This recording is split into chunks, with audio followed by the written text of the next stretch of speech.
नाजरीन अस्सलाम वालेकुम। आप देख रहे हैं मेरे यूट्यूब चैनल और फेसबुक पेज। पिछली वीडियो में active voice and passive voice of one subject and more than one verb in a sentence in present indefinite tense में सीख चुके हैं और आज active voice and passive voice of more than one subject and more than one verb in a sentence in present indefinite tense में start करने वाला हूँ। आइए शुरू करते हैं।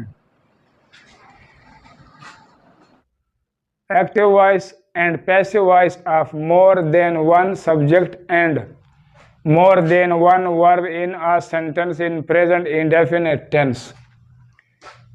जुमले में एक से ज़्यादा सब्जेक्ट और एक से ज़्यादा वर्बों का एक्टिव वॉइस और पैसिव वॉइस फ़िलहाल मुतलक में।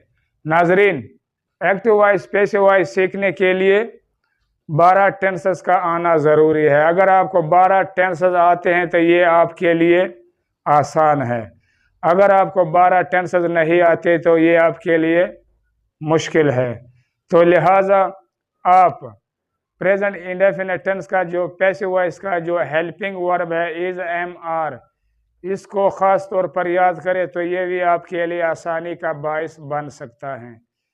अगर मेरी ये वीडियो आपको पसंद है तो लाइक करें, अगर आप नए हैं तो सब्सक्राइब करें।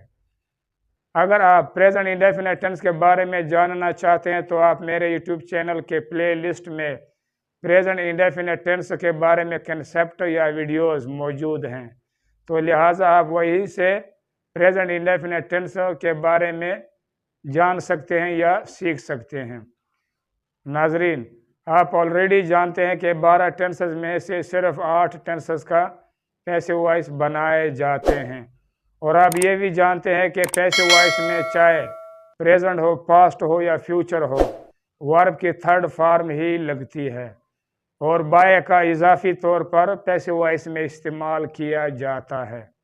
नाजरीन, अगर आपको इंग्लिश सीखने का शौक़ है तो इसके लिए पैसिव वॉइस का सीखना बहुत ज़रूरी है, क्योंकि पैसिव वॉइस डेली रूटीन में यानी कि रोज़मर्रा में बहुत ज़्यादा इस्तेमाल होता है।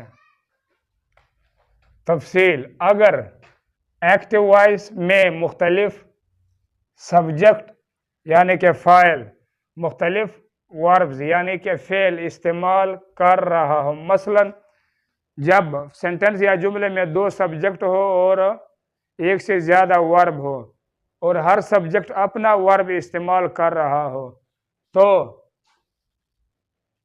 पहले सब्जेक्ट से पहले ऑब्जेक्ट तक का हिस्सा पैसिव वॉइस में तब्दील किया जाता है। मसलन जो पहला सब्जेक्ट है और जो पहला ऑब्जेक्ट है, तो इस के अंदर जो भी जुमला यानी कि वर्ड्स आते हैं तो उसको पैसिव वॉइस में कन्वर्ट या चेंज या शिफ्ट कर दिया जाता है और बाकी हिस्सा एक्टिव वॉइस में ही छोड़ दिया जाता है, यानी कि बाकी हिस्सा बरकरार रहता है, यानी कि बदस्तूर रहता है। जिस तरह एक्टिव वॉइस में होता है पैसिव वॉइस में भी इसी तरह आखिर में लग जाता है। फॉर एग्जाम्पल, मिसाल के तौर पर, A V active voice I advise them to master grammar, मैं उन्हें ग्रामर पर उबूर हासिल करने का नसीहत करता हूं या मशवरा देता हूं। तो ये एक्टिव वॉइस का सेंटेंस या जुमला है और जब हम इसको पैसिव वॉइस में कन्वर्ट या शिफ्ट करेंगे तो पैसिव वॉइस में सबसे पहले देम कन्वर्ट हो जाएगा पैसिव वॉइस में दे पर, क्योंकि देम का जो सब्जेक्टिव केस है वो दे है और दे के साथ पैसिव वॉइस में हेल्पिंग वर्ब आर लगता है, क्योंकि दे प्लूरल है तो इसलिए इसके साथ हेल्पिंग वर्ब आर लगता है। जब हम इस वर्ब को पैसिव वॉइस में तब्दील करेंगे यानी कि इस फर्स्ट फॉर्म वर्ब को पैसिव वॉइस में तब्दील करेंगे तो ये पैसिव वॉइस में वर्ब की थर्ड फॉर्म में तब्दील हो जाएगा और इसके साथ बाय इजाफी तौर पर आ जाएगा और इसके बाद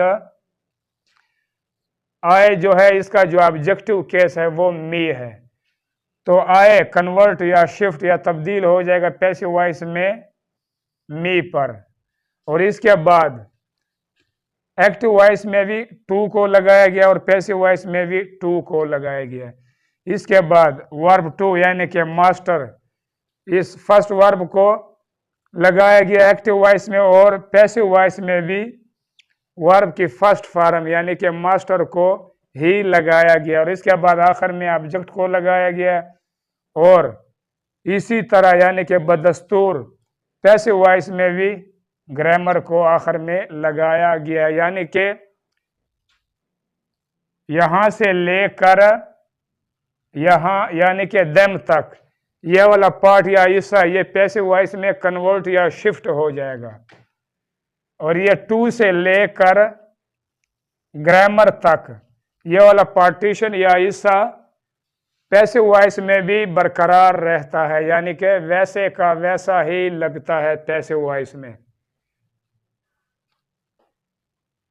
दे are advised by me to master grammar, मेरे जरिए या मेरी तरफ से उन्हें ग्रामर पर उबूर हासिल करने की नसीहत की जाती है या ग्रामर पर उबूर हासिल करने का नसीहत किया जाता है।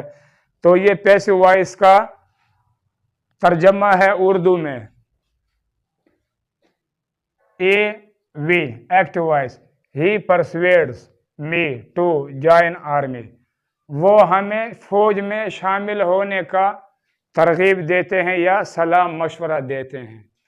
तो नाजरीन, जब हम इसको पैसिव वॉइस में कन्वर्ट करेंगे तो पैसिव वॉइस में सबसे पहले मी ये आय का ऑब्जेक्टिव केस है, तो मी कन्वर्ट या शिफ्ट या चेंज हो जाएगा पैसिव वॉइस में आय पर, क्योंकि मी का जो सब्जेक्टिव केस है वो आय है और आय के साथ पैसिव वॉइस में एम हेल्पिंग वर्ब लगता है और इसके बाद परसुएड यह वर्ब की फर्स्ट फॉर्म है, यानी कि वर्ब की पहली हालत है। तो ये पैसिव वॉइस में कन्वर्ट या शिफ्ट हो जाएगा वर्ब की थर्ड फॉर्म में परसुएडेड में और इसके साथ बाय इजाफी तौर पर आ जाएगा और इसके बाद ही का जो ऑब्जेक्टिव केस है वो हिम है, तो लिहाजा ही कन्वर्ट या शिफ्ट हो जाएगा पैसिव वॉइस में हिम पर और इसके बाद टू है और पैसिव वॉइस में टू को बदस्तूर लगाया जाता है। इसके बाद जॉइन ये वर्ब की फर्स्ट फॉर्म है, यानी कि वर्ब टू है, तो इसको भी पैसिव वॉइस में फर्स्ट फॉर्म की हालत में लगाया जाता है और इसके बाद आर्मी है, ऑब्जेक्ट है, तो आखिर में आर्मी को लगाया जाता है। नाजरीन, इस जुमले का भी यहाँ से यहाँ तक का जो पार्ट है हिस्सा है ये पैसिव वॉइस में कन्वर्ट या तब्दील हो जाता है और बाकी इसका जो ये वाला जुज है या हिस्सा है ये एक्टिव वॉइस की तरह पैसिव वॉइस में भी बरकरार रहता है, यानी कि वैसे का वैसा ही रहता है। I am persuaded by him to join army, उसके जरिए या उसकी तरफ से मुझे फौज में दाखिल या शामिल होने का तरगीब दिया जाता है। तो ये उर्दू का तर्जमा है पैसिव वॉइस का। पीवी का मतलब है पैसिव वॉइस, एक्टिव वॉइस यानी कि एवी का मतलब है active voice. They compel him to bow before Ali, वो उसे अली के सामने झुकने पर मजबूर करते हैं। तो नाजरीन, इस सेंटेंस या जुमले में जब हम इसको पैसिव वॉइस में कन्वर्ट या शिफ्ट करेंगे तो हिम का जो सब्जेक्टिव केस है वो ही है, तो पैसिव वॉइस में हिम कन्वर्ट या शिफ्ट हो जाएगा ही पर और पैसिव वॉइस में ही के साथ हेल्पिंग वर्ब इज लगता है क्योंकि ही सिंगुलर है, वाहिद है। और कंपल ये वर्ब की फर्स्ट फॉर्म है, ये पैसिव वॉइस में कन्वर्ट या शिफ्ट हो जाएगा वर्ब की थर्ड फॉर्म यानी कि कंपल्ड में और बाय को लगाया जाता है इजाफी तौर पर पैसिव वॉइस में और दे का जो ऑब्जेक्टिव केस है वो देम है। तो लिहाजा दे कन्वर्ट या शिफ्ट हो जाएगा पैसिव वॉइस में देम पर। और उसके बाद टू बाउ बिफोर अली, ये बदस्तूर लगता है पैसिव वॉइस में भी, यानी कि इसमें तब्दीली नहीं आती, ये बरकरार रहता है।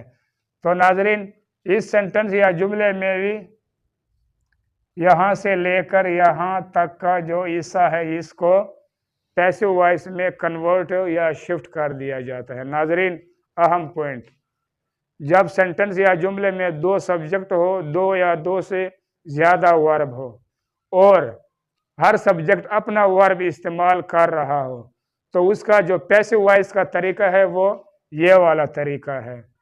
इसका जो यहाँ से लेकर यहाँ तक का जो हिस्सा है ये कन्वर्ट या शिफ्ट हो जाएगा पैसिव वॉइस में, और यहाँ से लेकर यहाँ तक का जो हिस्सा है ये बरकरार रहता है, यानी कि जिस तरह एक्टिव वॉइस में होता है वैसे ही पैसिव वॉइस में भी होता है, यानी कि इसमें चेंजिंग या तब्दीली नहीं होती। He is compelled by them to bow before Ali, उनके जरिए या उनकी तरफ से उसे अली के सामने झुकने पर मजबूर किया जाता है। अब तक के लिए इतना। नाजरीन अगर मेरी ये वीडियो आपको पसंद आए तो लाइक करें, अगर आप नए नए हैं तो सब्सक्राइब करें और बेल आइकन पर क्लिक करके ऑल पर ज़रूर क्लिक करें। इंशाल्लाह अगली वीडियो में active voice and passive voice of 2 subject and 3 verb in a sentence in present indefinite tense में सीखेंगे। अपना ख़ास ख्याल रखें। अल्लाह निगहबान।